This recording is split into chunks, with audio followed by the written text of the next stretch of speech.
میں اس وقت موجود ہوں عمر کوٹ کے تاریخی قلعے پر، جس سے جڑی ہے عمر کوٹ کی تاریخ۔ 1050 میں اس قلعے کی تعمیر شروع کی گئی اور وہیں سے عمر کوٹ شہر وجود میں آیا۔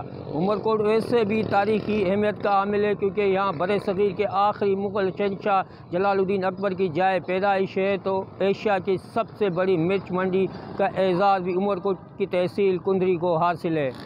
اتنے مسائل ہونے کے باوجود بھی عمر کوٹ کی عوام کسے ووٹ دے کر منتخب کرتی ہے، یہ تو 8 فروری 2024 کی شام کو پتہ چلے گا، لیکن اس وقت ہم عوامی رائے جاننے کی کوشش کریں گے کہ عوام اس بار کسے ووٹ دیتی ہے۔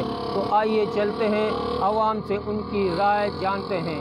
ہم تو کسی کو بھی نہیں دیں گے ووٹ بی پی کو، ووٹ عمران خان دیتا۔ ہمارا تو بی پی کا ہے، ووٹ پیپلز پارٹی کو دیں گے، پیپلز پارٹی کو ووٹ دوں گا۔ پیپلز پارٹی کو، پی ٹی آئی کو دیں گے، عمران خان کو دیں گے۔ خان صاحب اچھا لیڈر ہے، کو دوں گا پارٹی کو۔ کس کو نہیں دیں گے؟ ووٹ تو پاکستان پیپلز پارٹی کے، ووٹ پیپلز پارٹی کا ہے۔ ہم تو کسی کو بھی نہیں دیں گے، پی ٹی آئی کو، عمران خان کو دیں گے۔ ہم نے عوامی رائے جاننے کی کوشش کی تو عوامی رائے کے مطابق ماضی کی طرح عمر کوٹ میں اس وقت بھی پاکستان پیپلز پارٹی کا پلڑا بھاری نظر آتا ہے۔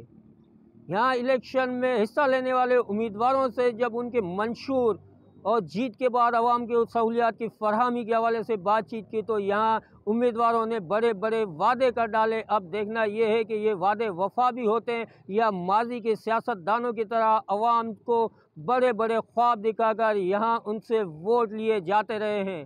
اب دیکھنا یہ ہے کہ آئندہ عام انتخابات میں ان گنت مسائل کے باوجود عمر کوٹ کی عوام کسے ووٹ دے کر منتخب کرتی ہے۔